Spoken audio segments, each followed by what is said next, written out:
Amém, irmãos? Jesus é o nosso Senhor. Meu nome é Hilton Araújo. Eu reúno na Igreja em Vilhena, Rondônia. Hoje nós vamos abordar um tema sobre o livro Um Homem Segundo o Coração de Deus, do nosso irmão Dong Yulan. E nós vamos abordar o capítulo 19, que fala sobre a preocupação de Davi com uma arca, né? Esse assunto está em 2 Samuel 6, quando Davi resolveu trazer a arca para Jerusalém.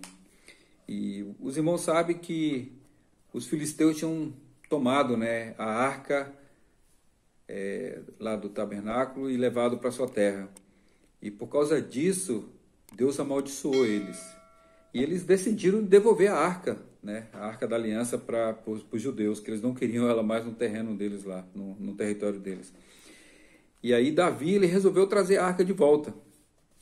E a gente viu que precisamos ganhar algumas experiências aí por essas passagens. Uma das passagens é que os sacerdotes daquela época, eles nessa guerra contra os filisteus, eles decidiram levar a arca. Na época de Eli, do sacerdote Eli, eles decidiram levar a arca de Deus para a guerra, pensando que na época de Josué, quando Deus deu Jericó para eles levaram a arca.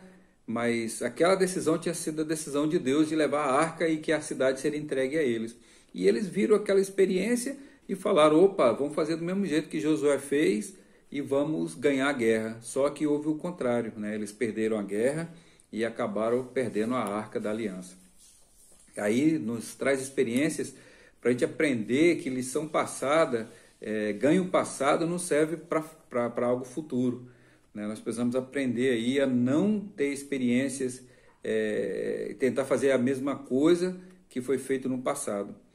Então, e a gente vê também que o tabernáculo, ele tinha o átrio, o santo lugar e o santo dos santos. O átrio representa nosso corpo, o santo lugar representa a nossa alma e o santo dos santos representa nosso espírito. E nós precisamos atentar que nós precisamos avançar em cada experiência, não ficar no átrio e no santo lugar, mas adentrar o santo dos santos. Lá em Hebreus fala que o Senhor nos abriu um novo e vivo caminho, que nós temos que entrar com intrepidez, né, e lançar a âncora da alma, segura e firme, que penetra além do véu, né, que lançar a nossa âncora ali e permanecer no santo dos santos, no espírito, desfrutando daquilo que o Senhor tem para nós. E ainda falando do átrio, tinha dois utensílios, que era o altar de holocausto e a bacia de bronze com água. E no santo lugar nós tínhamos o candelabro de ouro, tinha a mesa dos pães da proposição e tinha o altar de ouro de incenso. E mais além nós tínhamos o santo dos santos, que tinha a arca da aliança ali, com uma tampa que se chamava propiciatório, coberta de ouro, toda coberta de ouro, e de dois querubins que representam a glória. Os irmãos sabem que o querubim representa a glória. Lá em Gênesis, quando Adão e Eva desobedeceram a Deus e foram expulsos do jardim do Éden, Deus colocou um querubim com uma espada flamejante, né? O querubim representa a glória, a espada a justiça e o fogo representa a santidade de Deus. E o homem perdeu isso, né? Agora ele não podia mais voltar à árvore e comer da árvore da vida, porque se tornaria um pecador eterno. E a gente vê ali que se você quiser ter uma experiência mais profunda, conhecer mais o que Deus realmente está querendo, você precisa estar no Santo dos Santos. Essa arca, ela era de madeira de acácia, mas era toda revestida de ouro, né? A madeira de acácia representa a nossa natureza humana, mas o ouro representa a natureza divina. Lá em Coríntios, Paulo falou que nós temos a atentar para com que tipo de material nós estamos edificando, se é ouro, prata, pedra preciosa, madeira, feno e palha. E nossa natureza representa a madeira, e essa madeira precisa ser saturada, revestida completamente da natureza divina que representa o ouro. E dentro da arca tinha as duas tábuas da lei, que representam os 10 mandamentos, em duas tábuas, a primeira tábua relacionada a Deus e a segunda relacionada ao próximo. E a gente viu ali que todos esses 10 mandamentos resumem-se em uma só palavra, amar. Um fariseu certa vez perguntou para o Senhor qual era o grande mandamento para que ele pudesse cumprir. O Senhor falou, amarás o Senhor teu Deus de todo o teu coração, todo o teu entendimento e ao teu próximo como a ti mesmo. Hoje, irmãos, nós precisamos realmente Amar a Deus sobre tudo e sobre todos e amar o nosso próximo como a nós mesmos. Quando nós amamos o próximo, nós não roubamos, nós não adulteramos, nós não matamos, né? Nós não cobiçamos. Então, isso está relacionado a esse mandamento. E os mandamentos representam quem Deus é. Deus, ele é santo, ele é único. Né? E os 10 mandamentos representam essa natureza santa de Deus, que é a própria vida do próprio Deus. E também nós temos algo a mais, temos a urna de ouro com maná oculto. Se os irmãos sabem que no Antigo Testamento, o povo de Israel, durante a peregrinação deles no deserto, Deus alimentou eles com o maná. Né? E quando aquele primeiro maná caiu, Deus mandou que eles separassem o maná e fosse colocado nessa urna de ouro, como testemunho que Deus alimentou eles durante todo esse período. E esse maná representa também a palavra de Deus. Em 1 João 1, no Evangelho de João, capítulo 1, versículo 1, fala: no princípio era a palavra estava com Deus e a palavra é Deus.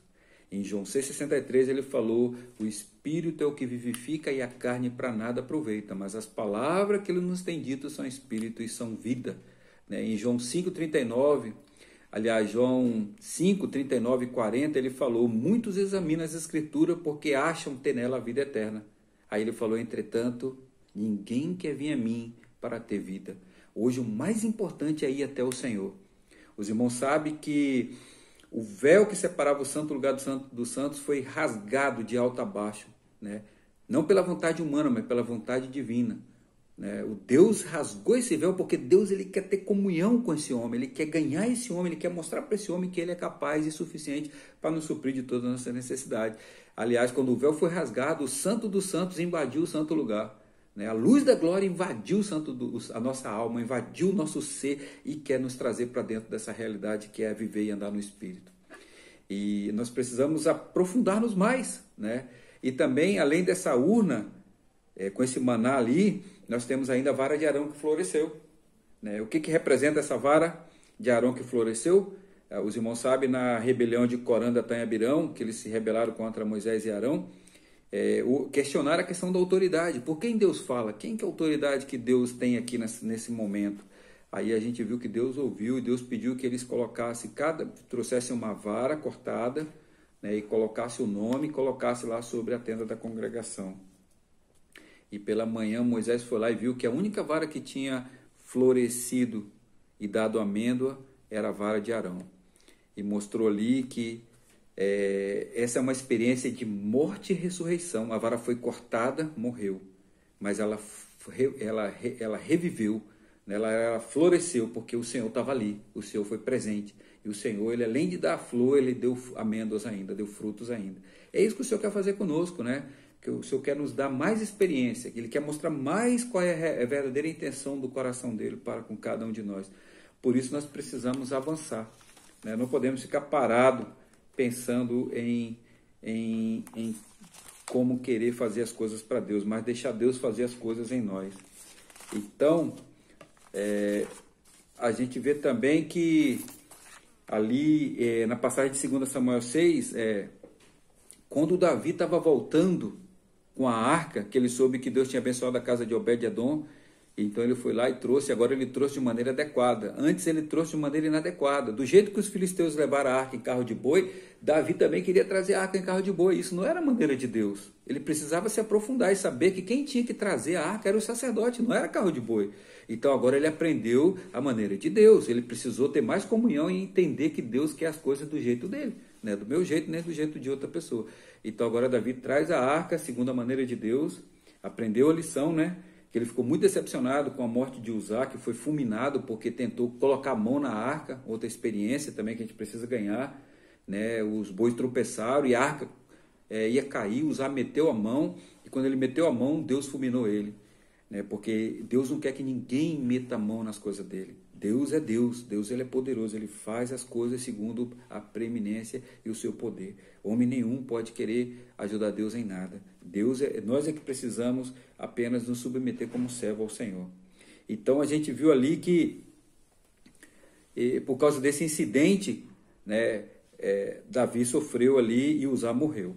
E aí, quando Davi volta, ele vem todo alegre, contente, porque ele é uma pessoa despojada, né, do seu sentimento, da sua posição. Ele não pensava, eu sou rei, tem que andar, né, todo com pose aqui não. Ele dançou ao ponto até de mostrar sua nudez, e a sua esposa, Mical, repreendeu ele, né? Chegou para ele e falou, voltando Davi, no 20, né? No 2 Samuel 6:20, ele falou, voltando Davi para abençoar a sua casa, Mical, filha de Saul, saiu ao encontrar-se com ele e lhe disse, que bela figura fez o rei de Israel, descobrindo-se hoje aos olhos das servas de seus servos, como sem pejo se descobre um vadio qualquer. Olha só o que ela falou, chamou o rei de vadio, né? Disse, porém, Davi a Mical, perante o Senhor que me escolheu a mim antes de que a teu pai e a toda a sua casa, mandando-me que fosse chefe sobre o povo do Senhor, sobre Israel, perante o Senhor me tenho alegrado. E ainda mais, olha só o que ele fala no 22, e ainda mais desprezível me farei e me humilharei aos meus olhos, quanto aos servas de quem falaste, delas serei honrado. Né? Ele se desgastava na presença de Deus, porque ele sabia que tudo que ele precisava, irmãos, estava em Deus. Né? E essa experiência da arca é muito profunda, porque essa arca representa Cristo como nosso desfrute. E dentro dessa arca está lá tudo que nós precisamos. Né? Os mandamentos, o alimento e também a autoridade proveniente da morte e ressurreição. Né? Tudo que a gente precisa está ali, e Deus, ele é tudo para nós.